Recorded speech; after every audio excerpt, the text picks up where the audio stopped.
Hey, welcome back, Rankers. Happy New Year, and 2025 is going to be huge. Um, Search, as we know it, has been changing for the last 2 years. The 10 blue links that Google has always served up are no longer cutting it because we can get our answers faster and quicker with AI tools like ChatGPT. And that's going to continue this year. And we've seen a lot of competitors, as I've shown last year and the year before, that were up and coming, like Perplexity, like the other search tools like Exa and Tvili as well was another one that we discussed.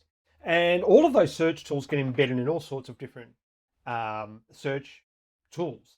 And you can go and build your own search engine now if you want to. And there's free projects up on GitHub, and all you have to do is put it all together, and away you go. And those search engines are not free because usually you will have to pay for either the OpenAI or Claude or whoever you're using for the large language model stuff, but they are free of ads.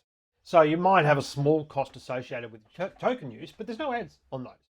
And as we move through this year, we're going to see more and more change because this is impacting Google's business model. And on one hand, they've got this extraordinary rollout of products on the AI side of the business. And they really are some fantastic products, as what was discussed on this show before. Notebook LM I use all the time. Google's AI Studio we use all the time. Great way to test all of Google's new models that have come out over Christmas, and they released some absolute bangers. The ability for vision, video vision, that it can do live vision, looking at your screen, telling you what's on your screen, all sorts of things, and it's accelerating, right? And there's so many things I can't even begin to start to get into the tip of the iceberg. But there's going to be more this year, and one that's been around for a while is Perplexity. And one of the interesting things that's happened recently, and I heard Perplexity's CEO Aravind, this man, talk about their potential ads model. And at the time, he was talking about advertising should be directed at the bots. Advertising should be directed at the AI assistants or their agents.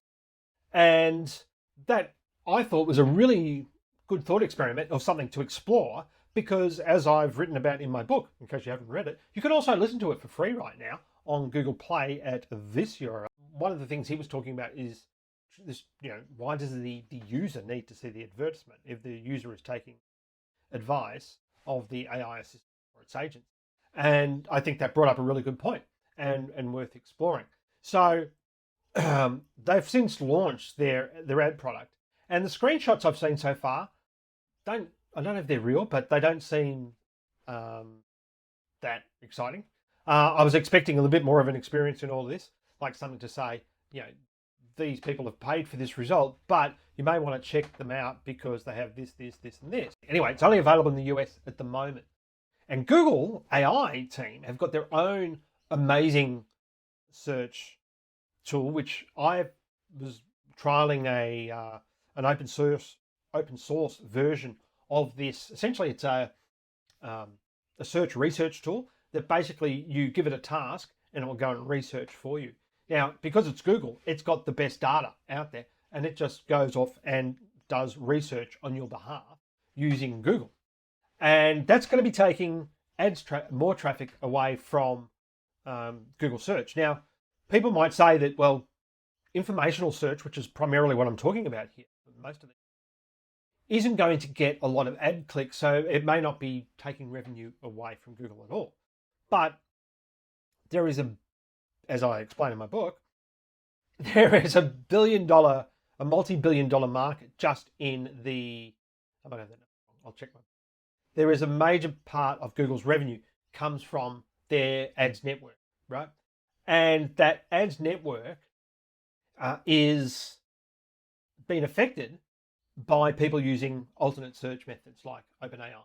And now they've got search embedded in it as well. So you've actually got a search engine like Perplexity. OpenAI has one like that now as well. OpenAI doesn't have advertising, Perplexity does. The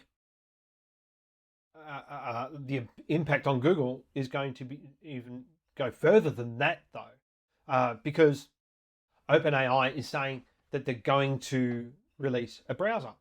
Now, they've already sort of stepped into the browser market essentially with their Chrome plugin. And when you install the app on the desktop, it asks you if you want to install a Chrome plugin. And part of that installation process is asking if you want OpenAI or ChatGPT to be your default search engine. Now, that's a really massive impact. So we've got the impact of people not clicking on the blue links, and people say, oh, well, they're informational searches. It doesn't matter. It does matter because it affects the ads network.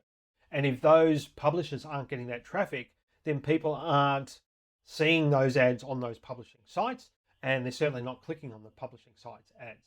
So if then OpenAI releases its own browser and it starts taking away traffic, I don't think it will take much traffic away from Chrome I don't think it will in the near future. I think they'll have their own browser out then, and that's when Google will really feel it, is that most of Google search now is brand search, right? And if, people are just typing in the name of the brand that they want to go to the site.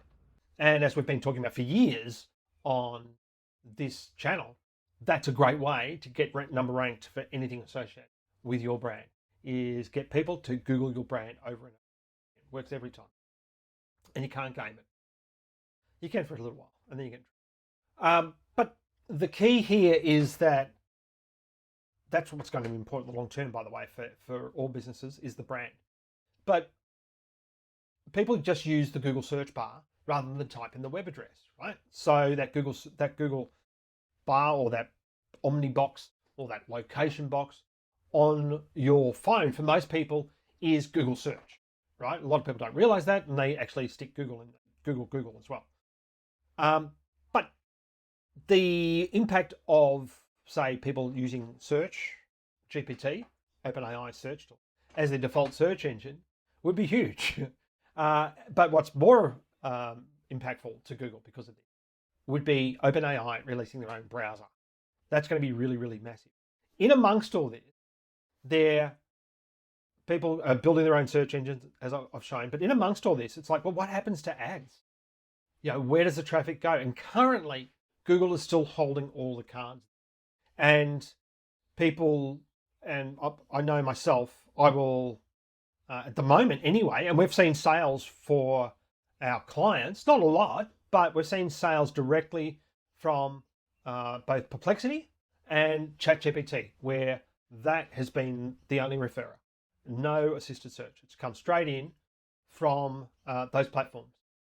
And that's just the start, right? And if they get a browser, that's going to be massive. And that impact for business is going to mean, well, can I advertise on Search GPT? How do I get product placed? Because businesses are going to be clamoring to do it if they get this browser out there. And there's the whole organic side of things, which we've talked about before on this channel and in the book. I'm not going to go into it now, and what you need to be doing. But certainly go out and get the book or listen to it for free on Google Play, whatever. But it's out there. So that's my thoughts. I'd love to hear what you think are going to. I couldn't even get a chance to get into NVIDIA and what's happening with them, and certainly their announcements at CES. But that's going to be huge. And some of the predictions I make in the book, Jensen at his keynote was certainly alluding to in the case of robotics. We're not that far away from asking our vehicles to do a search for us. Love to know what you're seeing, what your thoughts are. We've got a lot happening as well this year. New products, new webinars coming. So stay tuned for that. And it looks like if demand increases, certainly some more workshops. Hope to see you soon. Love to know what you think. And hopefully all that's helpful. Speak soon. Thanks very much. Bye.